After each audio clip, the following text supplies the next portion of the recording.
Good morning.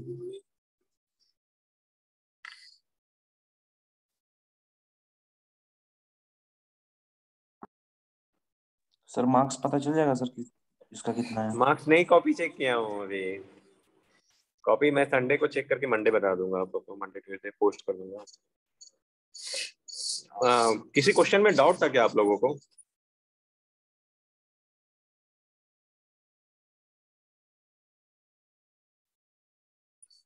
Hello, किसी question में doubt था क्या? ग्रुप में एक पोस्ट किए थे कि सेकंड नंबर आप लोग सर थोड़ा सा डिस्कस कर दीजिएगा।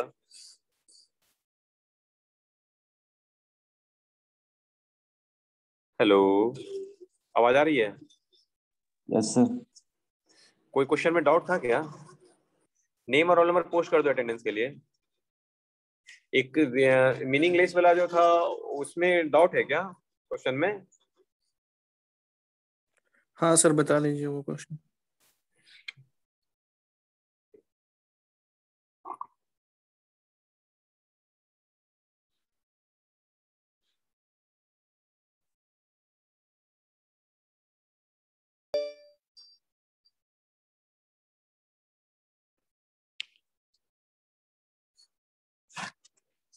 देखो क्वेश्चन था क्या, which of the following statement are meaningless, और उसमें ऑप्शन था आपका A dot B plus 2a equal to 0 और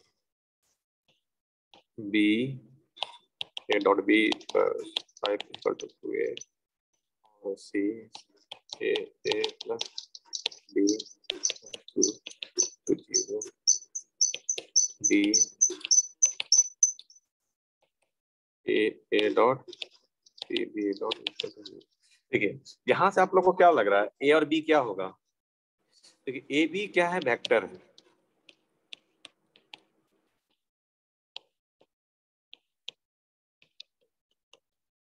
मैक्सिमम जगह डॉट के साथ है, जो मल्टीप्लिकेशन है वो वेक्टर है। लेकिन आप ऑप्शन नंबर सी में आप देखोगे तो ऑप्शन सी देखोगे कि तो उसमें क्या है, ए डॉट नहीं दिया है, सिर्फ सिंपली ए और ए प्लस बी। वेक्टर तो एडिशन हो जाएगा, लेकिन हम वेक्टर में हम जब भी देखते हैं जो मल्टीप्लाई होता है वो डॉट प्रोडक्ट के साथ होता है। अगर आप ऐसे ही सिर्फ ए और बी दे दोगे तो ये एक तरह से मीनिंगलेस हुआ, मतलब कि कोई स्टेटमेंट नहीं निकल रहा है इसमें। तो ऑप्शन सी ही, ऑप्शन सी इसका आंसर होगा।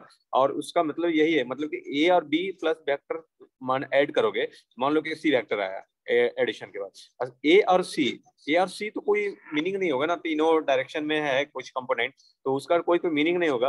वहां तो आपको डॉट प्रोडक्ट होना चाहिए या क्रॉस प्रोडक्ट होगा, तो आप वो मीनिंग ले सकते हो, अदरवाइज तो कोई मीनिंग नहीं होगा। देखिए और सब भी ऑप्शन है जहां पर क्या है डॉट प्रोडक्ट के साथ है, लेकिन और जो इस ऑप्शन में सिर्फ सी में वो डॉट प्रोडक्ट के साथ नहीं है, तो वो क्या मीनिंगलेस हुआ। ठीक है, कोई डाउट और किसी क्वेश्चन में?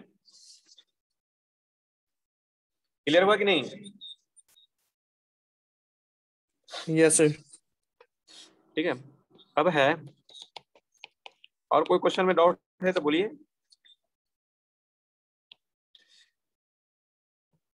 इलेक्ट्रिक फील्ड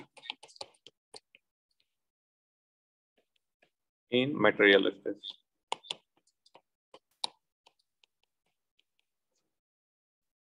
ठीक है, अभी तक जो हम लोग इलेक्ट्रिक फील्ड स्टडी किए थे ना, फ्री स्पेस में किए थे, तो हम लोग जहां पर परमिटिविटी एप्सिलॉन नॉट लेते थे, जो कि आप लोग 12th में भी पढ़े होंगे, ये जो है फ्री स्पेस के लिए इंडिकेट कर रहा है। अगर आपको कोई पर्टिकुलर स्पेस में लेना होता है तो ई आर और एप्सिलॉन 0 और एप्सिलॉन जो भी है 1 2 3 जो भी जिस मटेरियल का रहेगा वो लेके हम लोग को स्टडी करना पड़ता है। तो इलेक्ट्रिक फील्ड अभी तो हम लोग जितना भी अभी तक जो इलेक्ट्रिक फील्ड, इलेक्ट्रिक डाइपोल और इलेक्ट्रिक फील्ड डेंसिटी जो भी हम लोग स्टडी किए थे वो किसके लिए स्टडी किए थे, फ्री स्पेस के लिए स्टडी किए थे। लेकिन अब हम लोग को कुछ मटेरियल पर स्टडी करना है। तो there are two types of material हम लोग को जो देखना है। वन इज द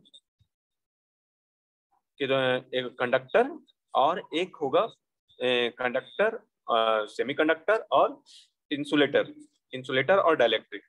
हम लोग को जितना भी मटेरियल देखना है, मटेरियल में भी कंडक्टर हो सकता है, सेमीकंडक्टर हो सकता है और ये एंड इंसुलेटर और डाइलेक्ट्रिक। ये सब हम लोग को, ये सब मटेरियल में हम लोग को इसको देखना है, इलेक्ट्रिक फील्ड देखना है, इस पर क्या हो रहा है, क्या इफेक्ट होगा। और तो बेसिकली हम लोग को जो सेमीकंडक्टर वाला पार्ट है, सेमीकंडक्टर पार्ट है जो हम लोग इलेक्ट्रॉनिक डिवाइसेस जब पढ़ते हैं वहां पर हम लोग उसको देखते हैं। हम लोग को मेन बेसिकली कंडक्टर और डाइलेक्ट्रिक और या इन कंडक्टर और इंसुलेटर के बीच में हम लोग को डिस्कशन करना है, ठीक है। तो ये सब चीज हम लोग को देखना है। यहाँ तक किन्हीं को डाउट है तो बोलिए। No sir. और इसमें जो हम लोग का प्रॉपर्टीज ऑफ मटेरियल जो हम लोग स्टडी करेंगे इस चैप्टर में, यहाँ पर हम लोग जो यहाँ स्टडी करेंगे इसमें हम लोग देखेंगे दो तीन चीज देखेंगे। क्या क्या देखेंगे? फर्स्ट क्वेश्चन जो राइज होता है आप लोग देखते होंगे, why an electron does not leave a conductor surface.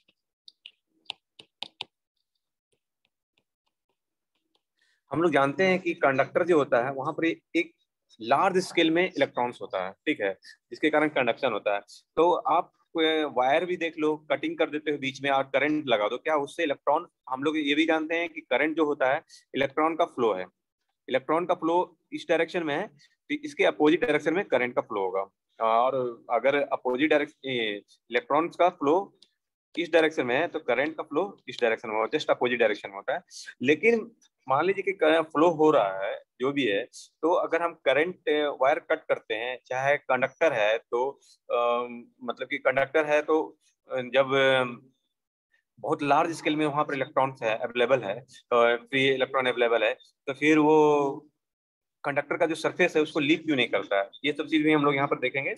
Y current carrying wire remain uncharged. Second चीज हम लोग यहाँ पर डिस्कस करेंगे, एक चीज और, वाई, धीरे धीरे सब चीज का क्लियर होगा। तो पहले फर्स्ट क्वेश्चन हम लोग राइज कर रहे हैं, करंट कैरिंग वायर रिमेन अनचार्ज। आप लोग ठंडा में देखते होंगे, ठंड के मौसम में आप स्वेटर वेटर ऊनी वुलन कपड़ा पहनते हैं और या आप प्लास्टिक वाले चेयर पर बैठते होंगे, ये सब कोल्ड क्रीम लगा के बहुत सा रगड़ने के बाद बैठिएगा, कभी कभी देखिएगा करंट आपको लगेगा, या ऑयल वायल मालिश करके आप बैठिए तो झटका सा टाइप का लगेगा, बैठे हुए रहिएगा वहां पर घर्षण होता है तो चार्ज हो जाता है।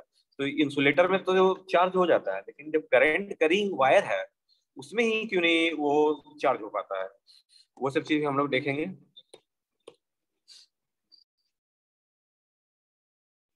और वाई मटेरियल behave differently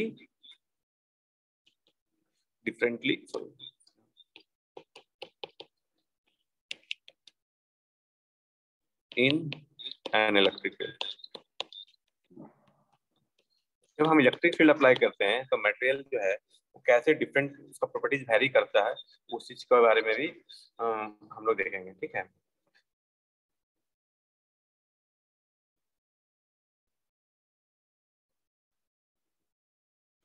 और एक पॉइंट देखेंगे, why wave travel with less speed in conductor conductors then in dielectric are dielectric insulator are easily मतलब कि इसके रिस्पेक्ट में कंडक्टर में लेस स्पीड से मूव करता है विथ रिस्पेक्ट टू डाइलेक्ट्रिक। ठीक है, तो इस चीज को भी हम लोग इसमें कंसीडर करेंगे। ठीक है, तो ये चीज है मटेरियल से रिलेटेड, हम लोग को थोड़ा थोड़ा देखना है। अब देखें कंडक्टर, हम लोग जो कंडक्टर है, सेमी कंडक्टर है या इंसुलेटर है, हम लोग जनरली किससे डिफाइन करते हैं? हम लोग कंडक्टिविटी से डिफाइन करते हैं। जो कंडक्टिविटी है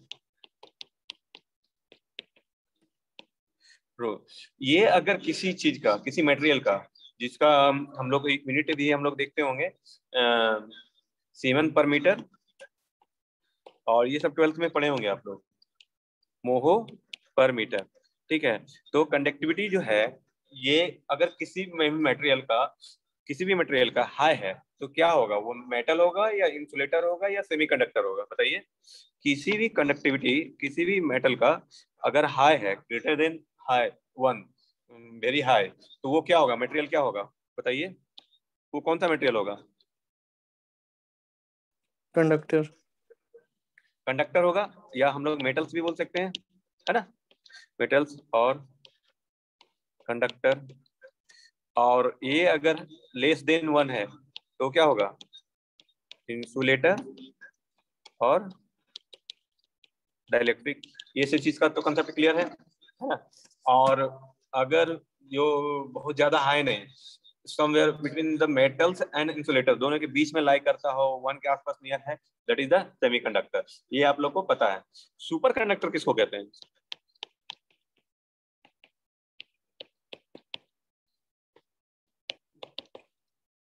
बताइए।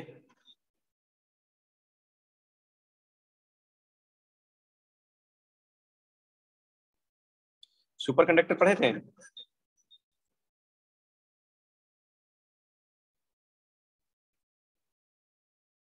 अच्छा, रेसिस्टेंस जो है टेम्परेचर के साथ बढ़ता है या घटता है? रेसिस्टिविटी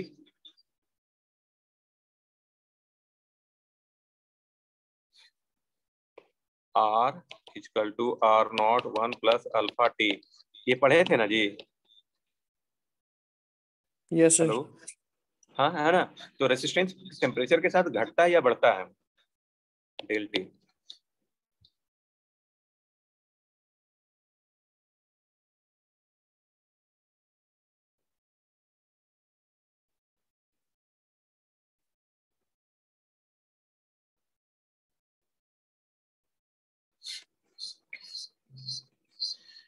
ये घटता है कि बढ़ता है? नेगेटिव रहता है या कि पॉजिटिव रहता है? कुछ बताइए।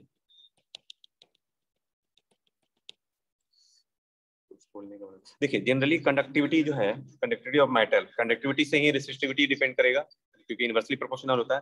तो conductivity of metal generally increase with decreasing in temperature. ठीक है, कंडक्टिविटी जब इंक्रीज करता है, conductivity of metals generally increase with decreasing in temperature. लेकिन एट टेम्परेचर 0, मतलब कि एट टेम्परेचर 0 केल्विन पर कोई किसी का कंडक्टिविटी इन्फिनिटी हो, मतलब कि पूरा, मतलब कि हाई, तो उसे हम सेमी सुपर कंडक्टर कहते हैं। मेटल में क्या होता है? Conductivity of metals generally increase with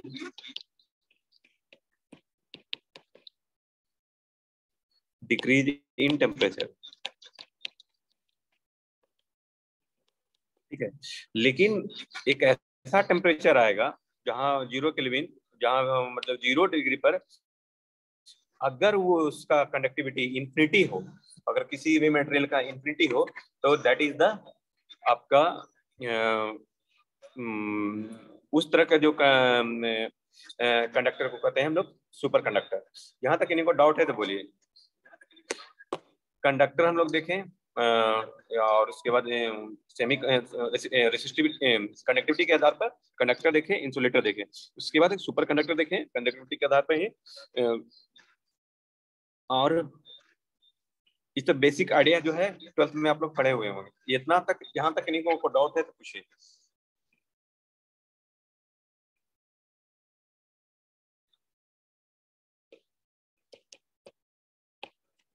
current देखिए थोड़ा थोड़ा हम स्टेप बाय स्टेप इंक्रीज कर रहे हैं, तो इसको मतलब कि थोड़ा सा बोरिंग लगेगा कि आप पढ़े हुए हैं ऑलरेडी, उसके बाद भी इसको मतलब देख रहे हैं।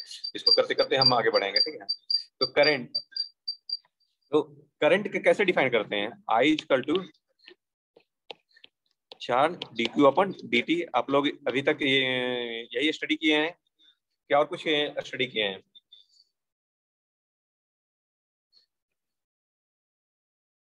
Hello, I equal to D Q upon D T, ठीक है। तो जे इक्वल टू क्या? Current, this one is the current density, current per square unit area, ठीक है। तो per square unit area del I upon del S इस तरह से डिफाइन हो रहा है, ये दो चीज, ठीक है। तो ये आप लोग को पता है। तो del I equal to J del S और I equal to current density के थ्रू हम लोग ये फाइंड आउट करते हैं जे डॉट डी एस। मतलब कि किसी भी एलिमेंट में आपको करंट डेंसिटी दिया हुआ है, करंट डेंसिटी दिया हुआ है और क्रॉस सेक्शनल एरिया दिया हुआ, मान लीजिए कि कोई मटेरियल है उससे पास हो रहा है, उसका क्रॉस सेक्शनल एरिया दिया हुआ है, तो वहां से आप लोग को करंट फाइंड आउट करना है, तो करंट फाइंड आउट कर सकते हैं। तो करंट, लेकिन हम लोग जो करंट आप लोग देख रहे हैं सिंपल एक करंट अभी तक हम लोग स्टडी किए हैं, लेकिन जो करंट है ना 3 टाइप्स का करंट होता है। एक करंट होता है convection current, second one is a conduction current and third one is the displacement current,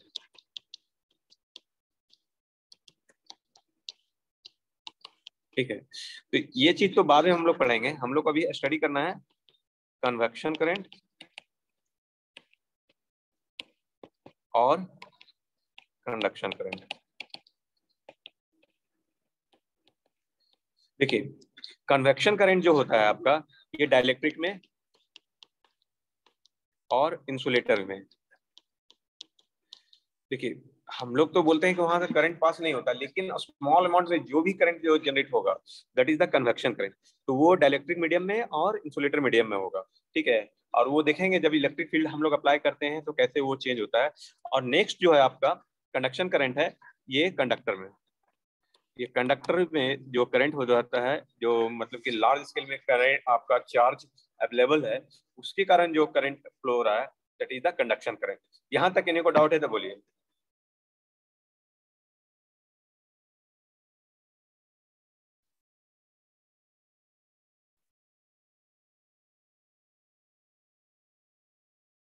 no sir. ठीक है, आगे बढ़े। Yes sir.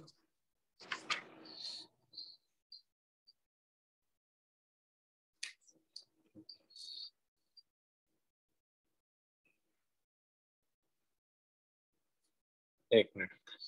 तो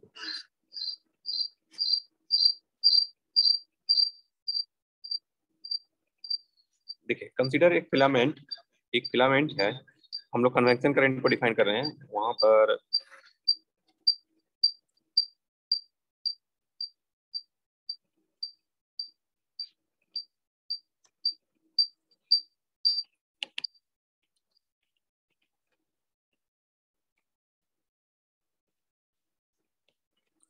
एक मिनट।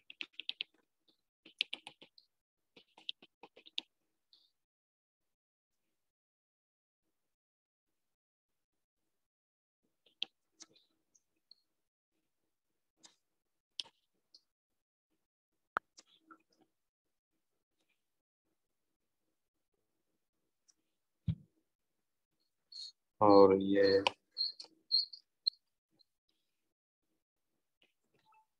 एक्स वाई ये फिलामेंट इस तरह आप लोग का रखा हुआ है, ठीक है। तो क्रॉस सेक्शनल एरिया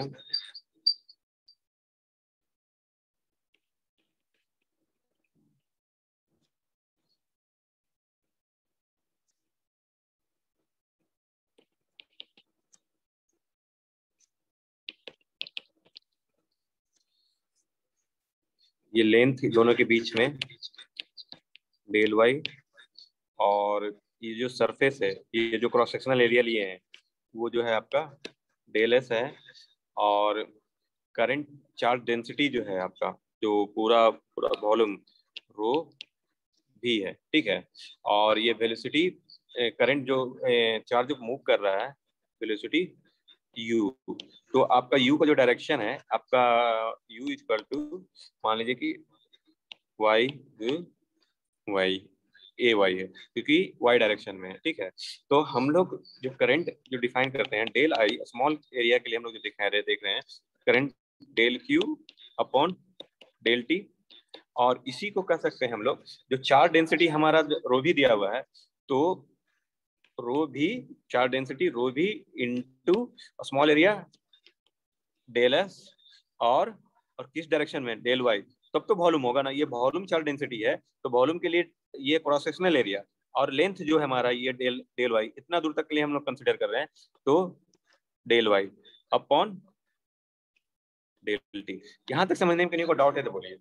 जो मेन जो करंट जो होता है उसी से हम लोग डिफाइन करेंगे कन्वेक्शन करंट। तो del I equal to del Q upon del T, और हम Q जो चार्ज डेंसिटी है, तो वॉल्यूम चार्ज डेंसिटी में अगर वॉल्यूम से मल्टीप्लाई कर देंगे तो हमारा डेल Q निकल जाएगा। तो डेल Q स्मॉल जो डेल Q होगा, तो टोटल वॉल्यूम चार्ज डेंसिटी, जितना भी वॉल्यूम के लिए हम मल्टीप्लाई करेंगे उतना चार्ज निकलेगा। मान लीजिए कि एक कंटेनर है, इस कंटेनर का वॉल्यूम भी है और चार्ज डेंसिटी रो भी है, तो आप अगर भी से मल्टीप्लाई करोगे तो इसका मतलब क्या है कि टोटल कंटेनर का चार्ज निकल जाएगा उस टोटल कंटेनर में।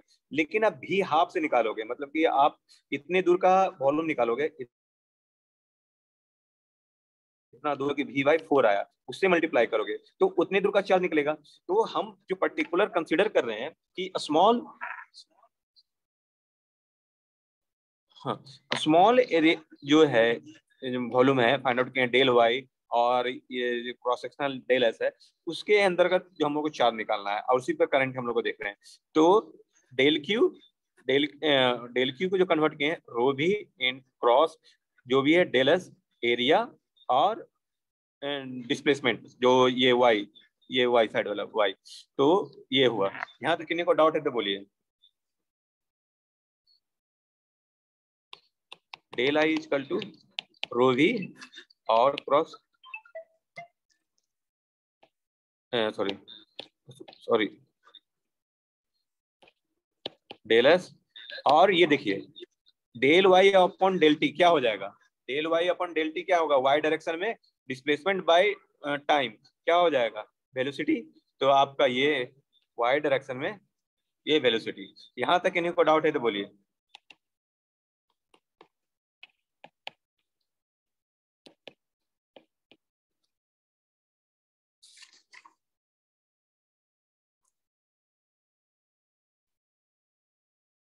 अब वाई डायरेक्शन में आपका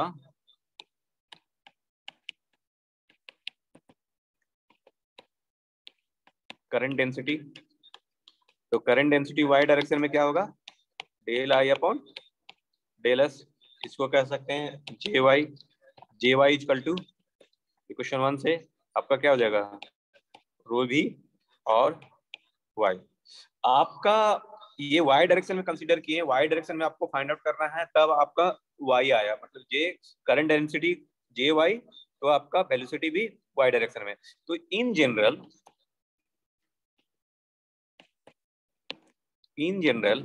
आप जो करंट डेंसिटी आपका J for convection, current density rho भी इंटू यू आप लिख सकते हैं। यहाँ तक किन्हीं को डाउट है कहीं पर तो पूछिए।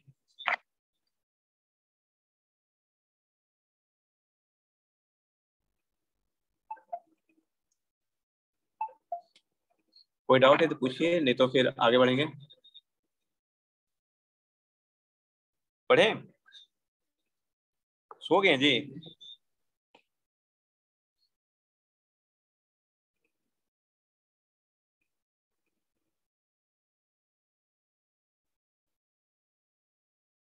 यहाँ तक किन्हीं को डाउट है कि नहीं सब? हेलो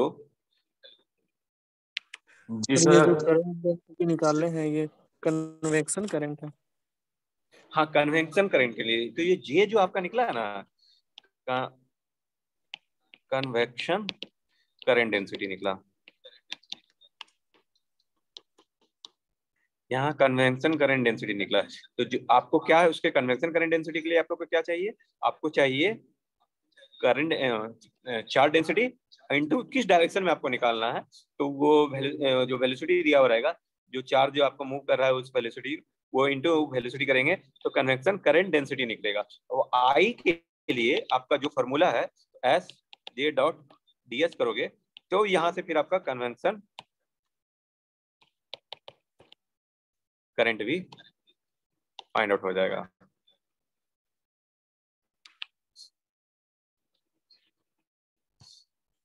यहाँ तक किन्हीं को डाउट है तो बोलिए।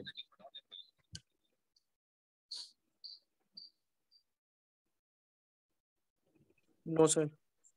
ठीक है, आगे बढ़े।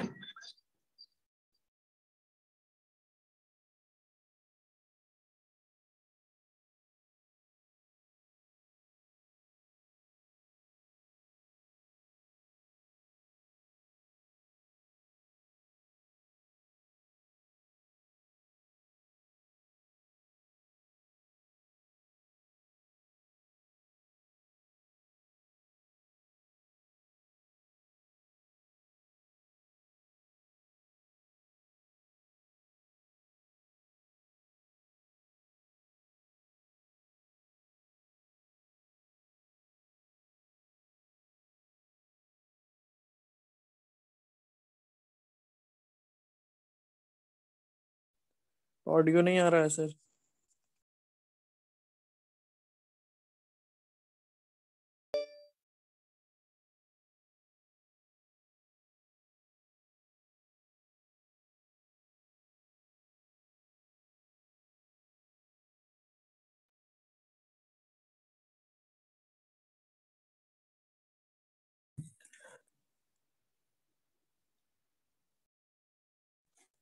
सर ऑडियो नहीं आ रहा है आपका।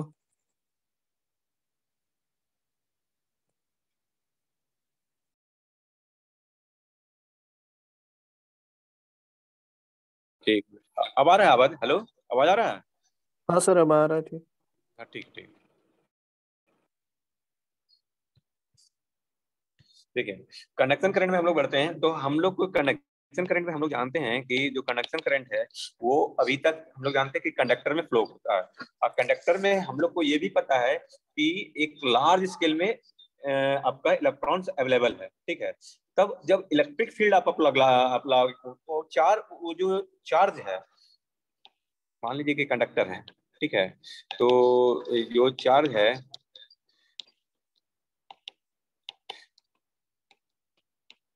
वो जैसे तैसे मूव कर रहा है, मतलब कि वो रैंडमली, इसका डायरेक्शन इधर है, इसका डायरेक्शन इधर है, इसका डायरेक्शन इधर है कि इधर है, मतलब कि अपना कोई एक सिमेट्रिकल वे से नहीं है। मतलब कि कंडक्टर है, कंडक्टर आपको रखा हुआ है तो उसका कोई डायरेक्शन नहीं है, वो कहीं फ्लो नहीं हो रहा है। आप देखोगे कि जो कंडक्टर है तो उसका कोई फ्लो, एक पर्टिकुलर डायरेक्शन नहीं है, जिसके कारण वो करंट नहीं हो पा रहा है और ये एक दूसरे से कोलाइड करके ये वैनिश हो जा रहा है। ठीक है, लेकिन जब आप जैसे ही इलेक्ट्रिक फील्ड अप्लाई करते हो तो क्या करता है इलेक्ट्रिक फील्ड, जो हायर पोटेंशियल लोअर पोटेंशियल से लेके हायर पोटेंशियल की तरफ, सॉरी, हायर टू लोअर जो है चार्ज को फ्लो करना स्टार्ट करवा देता है। मान लीजिए कि आप इधर से पॉजिटिव मूव किए, इधर से नेगेटिव, तो जो है इस तरह से आपको जो सॉरी ये पॉजिटिव है तो इस सबको इधर चार्ज ले लेना स्टार्ट करेगा, और तो करंट जो है इसका अपोजिट डायरेक्शन में इस तरह से हायर टू लोअर फ्लो करना स्टार्ट करेगा। तो एक डायरेक्शन इलेक्ट्रिक फील्ड अप्लाई करने से उस पर जो चार्ज का फोर्स लगा उसके कारण वो डायरेक्शन मिलता है। तो फोर्स, उसमें जो फोर्स होगा जो इलेक्ट्रिक फील्ड लगा है उसके कारण माइनस, मान लीजिए कि चार्ज अवेलेबल है, चार्ज माइनस ई अवेलेबल है, ठीक है, इलेक्ट्रॉन उसका चार्ज, तो माइनस ई और इलेक्ट्रिक फील्ड ई आपका फोर्स होगा वहां पे। ठीक है, और ये खत्म हो जाएगा तो फिर से ज्वाइन करना है नेक्स्ट टाइम इसी लिंक पे। ठीक है, तो ये हुआ। और इसमें जो है कि जो मूव कर रहा है तो वहां पर एक वेलोसिटी हो रहा है, और आपका जो एक तो इलेक्ट्रिक फील्ड के कारण जो आपका फोर्स लगा वो हो गया, ठीक है। और जब हम इस पे इलेक्ट्रिक फील्ड अप्लाई करते हैं तो इसमें क्या हुआ, इसमें आपका एक एवरेज एक्सेलरेशन फील होगा, मतलब कि जो जैसे इलेक्ट्रिक फील्ड अप्लाई किए तो फोर्स लगा तो चार्ज के अंदर एक्सेलरेशन मूव हुआ। तो आपका जो F इक्वल टू आप एक तरह से डिफाइन कर सकते हो, मान लीजिए कि मास ऑफ इलेक्ट्रॉन m है और वेलोसिटी u है, तो एक्सेलरेशन क्या होगा, ये रिलैक्सेशन टाइम वो कर रहे हैं, तो ये भी एक फोर्स इक्वल टू डिफाइन होगा 1 and 2। फ्रॉम 1 and 2 आप देखो करोगे, कंपेयर करोगे तो mu tau equal to minus E और ई, और यहाँ पर u इक्वल टू हो जाएगा माइनस ई टॉ बाय m और इलेक्ट्रिक फील्ड। यहाँ तक किन्हीं को डाउट है तो बोलिए। जहां पर ये टाउ जो है एवरेज टाइम इंटरवल है, मतलब कि एक्सेलरेशन अचीव करने का जो टाइम है वो एवरेज टाइम इंटरवल है दो इलेक्ट्रॉन के बीच में। तो ये हुआ। यहां तक किन्हीं को डाउट है तो बोलिए।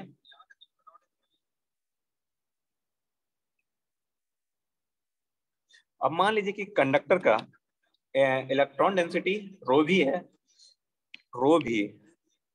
तो नंबर ऑफ इलेक्ट्रॉन्स n है, तो क्या हो जाएगा, माइनस n ही हो जाएगा, क्योंकि एरिया तो डिफाइन नहीं कर सकते हैं, तो ये माइनस n भी हो गया रो।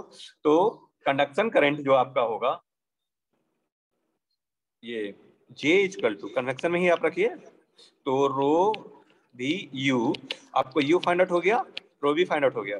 जब पुट करोगे आप तो minus N E into minus E tau upon M E, आप J इक्वल टू आपका आ जाएगा N E square tau upon M E, और ये जो है आपका कंडक्टिविटी है, और रो ई।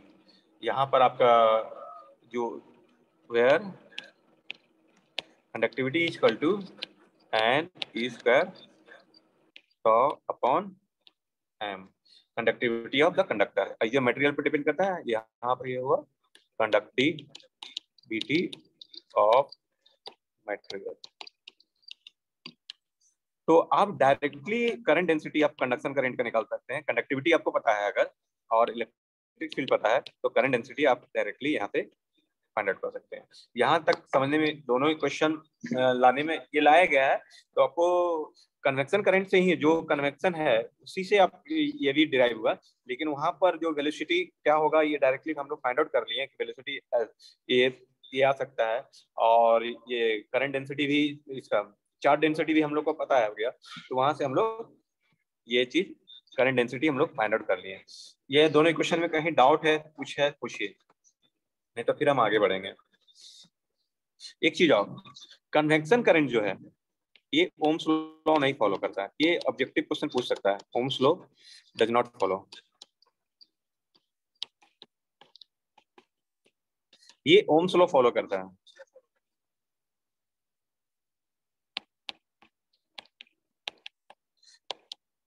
इंटरव्यू में ऑब्जेक्टिव क्वेश्चन में पूछा जा सकता है, इसलिए हम उसको क्लियर कर देंगे। यहाँ तक किन्हीं को डाउट है तो बोलिए।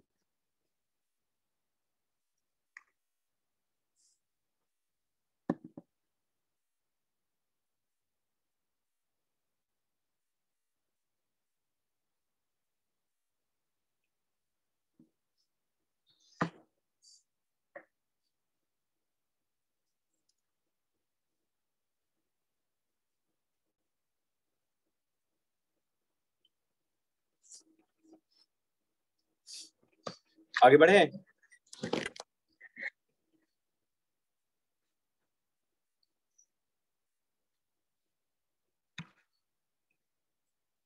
ये बोल भी नहीं रहे, आगे बढ़े कि नहीं। Hello yes sir. हेलो, है ना। तो एक क्वेश्चन लेते हैं जी, डिस्कनेक्ट हो जाएगा तो फिर भी उसको फिर से ज्वाइन करना है। If J equal to 1 upon R Q 2 cos theta A R plus sine theta A theta दिया हुआ है, ठीक है, ये करंट डेंसिटी दिया हुआ है स्क्वायर, कैलकुलेट द करेंट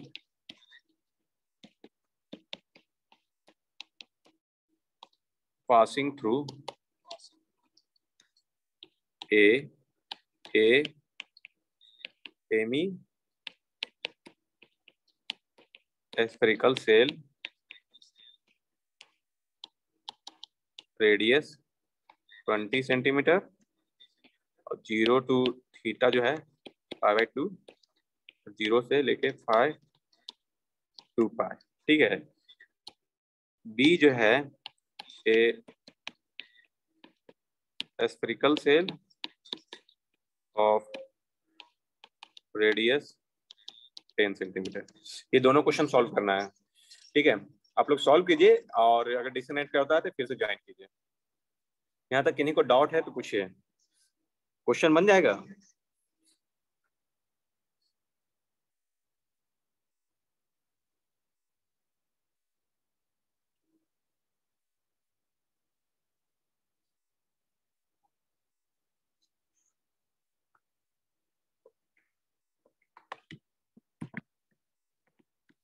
इसको सॉल्व कीजिए।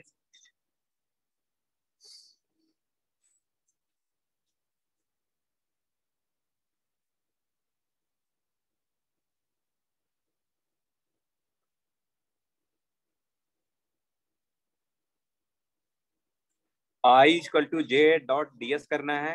आपका हेमीस्फेयर है तो हेमीस्फेयर है, आपको रेडियस दिया हुआ है, रेडियस आपको हेमीस्फेयर है और रेडियस दिया हुआ है तो आपको पूरा फिक्स आपका आपको सोचना है कि क्या होगा, मतलब कि रेडियस का वैल्यू।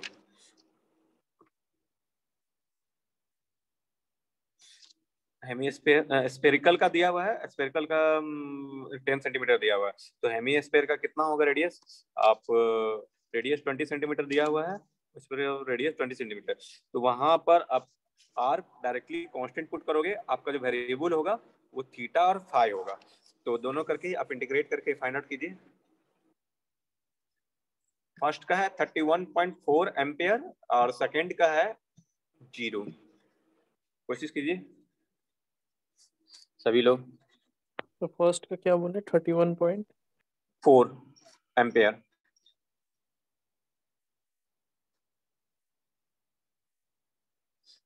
जबरदस्ती नहीं ले आना है, जैसे आएगा सही तब उसी तरह करना है, ऐसा नहीं कि जबरदस्ती ले आना है।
किन्हीं का होगा तो बताइएगा।